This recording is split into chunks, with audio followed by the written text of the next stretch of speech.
মাথায় রাখবেন আমাদের বাংলাতে নগদে পরিচয়পত্র মিলতে পারে, মানে আপনি এই ভারতের এই দেশের নাগরিক, সেই পরিচয়পত্র নগদ ফেললেই মিলে যেতে পারে এই বাংলায়। এটা দুর্ভাগ্যের এবং ততটাই ভয়। কেন ভয়ের?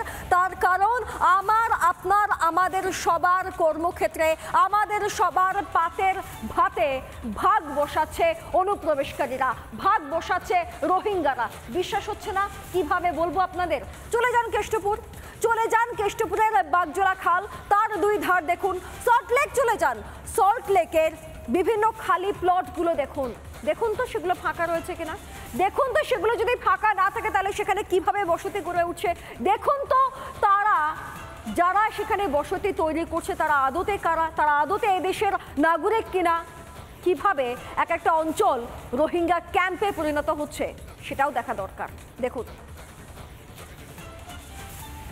যে বিজেপি রাজ্য সভাপতি তিনি কিন্তু দাবি করেছেন যে এখানে বেশ কিছু রোহিঙ্গারা আস্তানা গেড়ে আছেন এবং মূলত যেটা হচ্ছে যে সল্টলেকের খালি প্লট, খালের ধার অর্থাৎ কেষ্টপুর খালের ধার সহ নানান যে জায়গাগুলো রয়েছে সেগুলো কিন্তু রোহিঙ্গাদের আস্তানা গেড়ে নিচ্ছে এবং মূলত যে সরকারি জমি যে সল্টলেক খালি পড়ে রয়েছে সেই সব জায়গায় তারা কিন্তু থাকছে। তোমার তো কিছুই তো নেই, এই যে এরকম বস্তি বাড়ি তো এখানে আছি, তো ট্রিপল টাইম এখানে এরকমই চলে যাচ্ছে বছর। ভোটার কার্ড তো এখানে নেই না, 40টা পরিবার আছে। হ্যাঁ, তা শাশুড়ি ওই জায়গা ভিতরে কাজ করতো, কোয়ার্টারের ভিতরে কাজ করতো, ওই ঠিকানায় আমাদের সব কিছু। আমরা থাকি এই জায়গায় রয়েছি সেই ভাবা অটোমিক রিসার্চ সেন্টার, তার পেছনে, এবং সেখানে কিন্তু এই যে রোহিঙ্গাদের যে আস্তানা সেটা কিন্তু বলা হচ্ছে। অনেকে বলছেন যে তার কিন্তু বিয়ের আগে তার যে বাপের বাড়ি ছিল সেটা কিন্তু বাংলাদেশে ছিল, তারা কিন্তু অকপটে ক্যামেরাও স্বীকার করে নিচ্ছেন। এবং এখানে কিন্তু প্রশ্ন উঠছে, তাহলে কি রোহিঙ্গাদের আস্তানা হয়ে দাঁড়িয়েছে এই 30 নম্বর ওয়ার্ডের বিস্তীর্ণ এলাকা? ফেলো করে মাখো তেলের মতো টাকা দিলেই ভোটার কার্ড, টাকা দিলেই জন্ম শংসাপত্র, টাকা দিলেই ইনকাম সার্টিফিকেট, টাকা দিলেই আপনি রাতারাতি বাংলাদেশি থেকে হয়ে যাবেন ভারতীয়। আর এই শিল্পটা চালিয়ে যাচ্ছে বাংলায় শাসক দল তৃণমূল কংগ্রেস। কারণ রত্না বিশ্বাস তৃণমূল নেত্রী প্রকাশ্যে বলেছিলেন বাংলাদেশিদের ভোটার কার্ড দেবেন।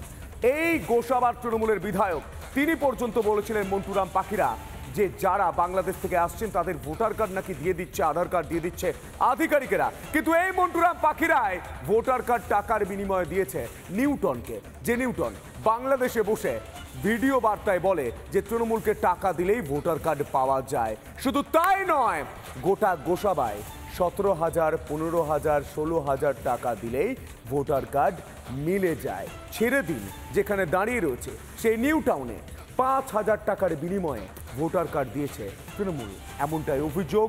যিনি ভোটার কার্ড নিয়েছেন অর্থাৎ বাংলাদেশ থেকে এসেছেন, 5,000 টাকা দিয়েছেন, ভোটার কার্ড পেয়ে গেছেন, হয়ে গেছেন ভারতীয়। আর এভাবেই দেশের সুরক্ষা নিয়ে, বাঙালির পেটের ভাত নিয়ে, মাথার ছাদ নিয়ে, হাতে কাজ নিয়ে তৃণমূল রাজনীতি করছে।